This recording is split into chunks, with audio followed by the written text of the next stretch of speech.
नमस्कार, NDTV India के social media page पर आप सभी का स्वागत है। मैं हूं सोहित मिश्रा। आज हम बात करेंगे महाराष्ट्र की राजनीति, राज्यपाल और राज्यपाल की ओर से लिखे गए पत्र के बारे में। पिछले कुछ दिनों से आपको ही पता है कि महाराष्ट्र में राज्यपाल की ओर से जो बयान दिए गए हैं उसे लेकर राजनीति छिड़ी हुई है। देखिए, 2019 के बाद से ही महाराष्ट्र में राज्यपाल का जो रोल रहा है वो काफ़ी कॉन्ट्रोवर्शियल रहा है। काफ़ी अहम तो रहा ही है, लेकिन कॉन्ट्रोवर्शियल भी काफ़ी रहा है। जो इससे पहले महाविकास आघाड़ी की सरकार थी, उनका ये कहना था कि राज्यपाल बायस्ड हैं, वो बीजेपी की तरफदारी करते हैं, महाविकास आघाड़ी का साथ नहीं देते हैं। ये लगातार वो कहते रहे। उन्होंने कई सारे आरोप लगाए, सरकार बदली, अब एकनाथ शिंदे और फडणवीस सरकार में है। राज्यपाल ने हाल ही में छत्रपति शिवाजी महाराज को लेकर एक बयान दिया था, जिसके बाद राजनीति हुई। ये भी कहा गया कि राज्यपाल को उनके पद से हटाया जाना चाहिए, जिसके बाद अब राज्यपाल ने गृह मंत्री अमित शाह को चिट्ठी लिखी है। आज की ये जो व्लॉग है, ये जो सोशल मीडिया व्लॉग है, इसमें हम इसी पर चर्चा करेंगे। इस पर क्या कुछ समझा जा सकता है वो देखेंगे, और जो सर्कमस्टेंसेस है, जो हालात हैं आसपास के, वो क्या हैं जिसके बीच में ये पत्र लिखा गया है, उसकी बात करते हैं। सबसे पहले बताते हैं कि हुआ क्या। हाल ही में जो महाराष्ट्र के राज्यपाल हैं भगत सिंह कोश्यारी, उन्होंने एक जगह पे जब वो बात कर रहे थे तब उन्होंने कहा कि अभी महाराष्ट्र में जो आइकॉन्स हैं उन्हें देखने की ज़रूरत नहीं। छत्रपति शिवाजी महाराज तो पुराने आइकॉन हो गए, अब उसके बाद कई सारे नए आइकॉन आ चुके हैं। यानी उन्होंने छत्रपति शिवाजी महाराज को एक पुराने ज़माने का आइकॉन बताने की कोशिश की, एक हीरो के तौर पर।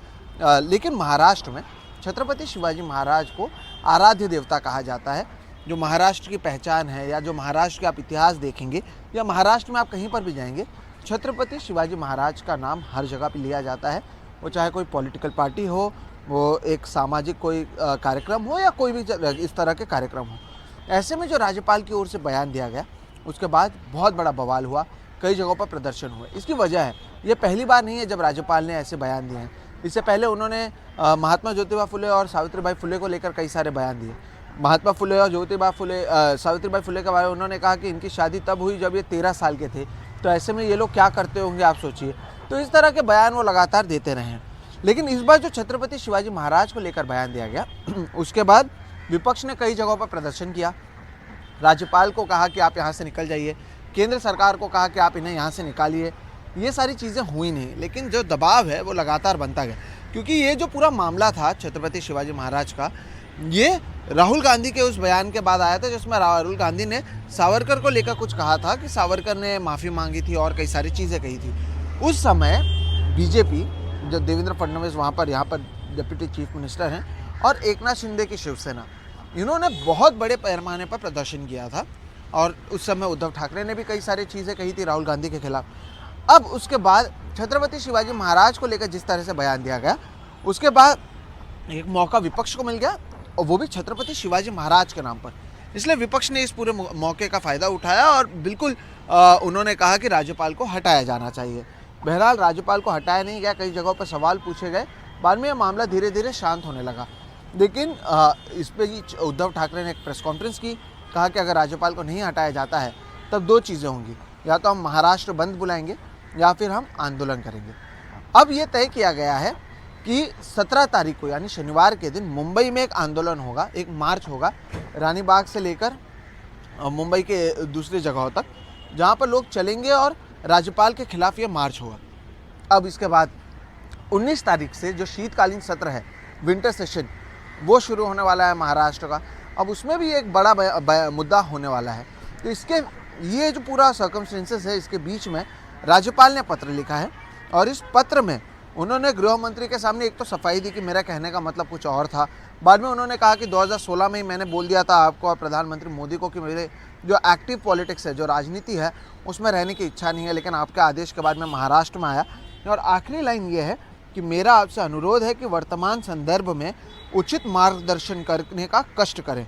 अब ये लिखा गया है 6 दिसंबर को, लेकिन अब जो ये पत्र सामने आया है उससे कई सवाल उठने लगे हैं। एक तो विपक्ष का कहना है कि अब भी राज्यपाल ने माफ़ी नहीं मांगी है।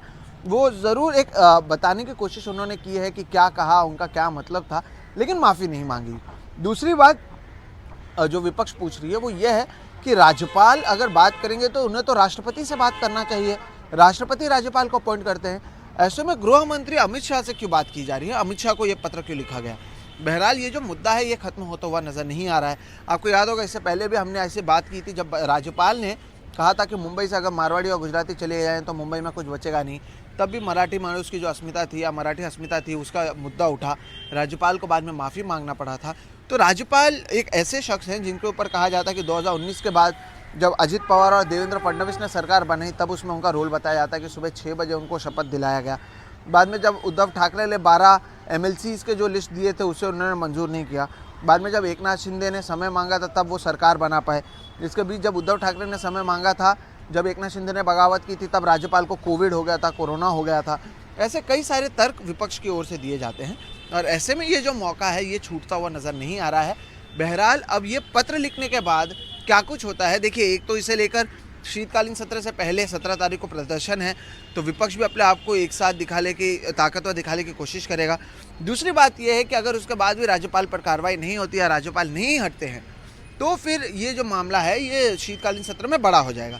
लेकिन अगर राज्यपाल को हटाया जाता है तो किससे लाया जाता है, वो भी चुनाव से पहले लाने की अगर बात हो रही है BMC चुनाव से पहले, तो इसे किस तौर पर देखा जाए? क्या ये माना जाए कि शिंदे सरकार या फिर जो बीजेपी और एकनाथ शिंदे साथ में है वो विपक्ष के दबाव में आ गए? तो इस तरह के कई प्रश्न हैं और ऐसे में जो अमित शाह की ये पत्र लिखा गया ये काफ़ी महत्वपूर्ण हो जाता है। हमारी लगातार कोशिश है कि हम राज्यपाल से बात करें, लेकिन इस चिट्ठी के ज़रिए उन्होंने अपनी बात बताने की कोशिश की कि किस तरह से गलती से उन्होंने कहा या उनकी जो बात थी उसको गलत संदर्भ में लिया गया। बहरहाल इस पत्र का क्या असर होता है ये देखना अहम होगा और क्या 17 तारीख को जो कहा गया है कि महाविकास आघाड़ी के लोग प्रदर्शन करेंगे वो करते हैं, उनकी संख्या क्या होती है और इसका किस तरह से महाराष्ट्र के महाभारत में यानी महाराष्ट्र की राजनीति में असर पड़ता है, इसकी सारी जानकारियां हम आप तक पहुंचाते रहेंगे। फिलहाल इस ब्लॉग में इतना ही। मेरा नाम है सोहित मिश्रा, कैमरे के पीछे हैं राजेंद्र दयालकर और आप देख रहे हैं NDTV इंडिया का सोशल मीडिया पेज। नमस्कार।